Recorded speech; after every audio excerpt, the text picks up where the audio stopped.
Шымкентте бензин бағасы тағы қымбаттады. Қазір қаладағы кейбір жанармай бекеттері сұйық отынды 150 теңгеге саудалап жатыр. Ал ең төменгі баға 144 теңге. Дегенмен соңғы бір айда құны күрт көтерілген бензин әзірге жалпыға қолжетімді, ұзын сонар кезек байқалмайды.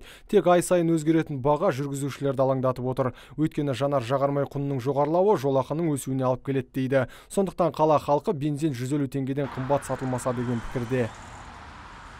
Енді осы қалса болар еді, енді 170-ке көтеріледі деп отыр тағы. Өзімізде мұнай болып, өзімізде мұнай өңдейтін заводтар болып, неге бұлай көтеріледі бензиннің бағасы?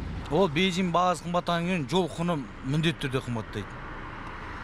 Одан кейін бәр нәрсе қымбаттап отыр. Негізінде сәл айлықтың көтеріліп отқан шамалақта бір 10 мың теңге, 2 мың теңге қосады, мыняқа 20-30 теңге продукт қалғандарына қосып қояды. Үлкен сұранысқа ие АИ-92 барлық бекеттерде болғанымен сапалары әртүрлі дейді жүргізушілер. Мәселен, сапасыз бензин арзан бағамен сатылады.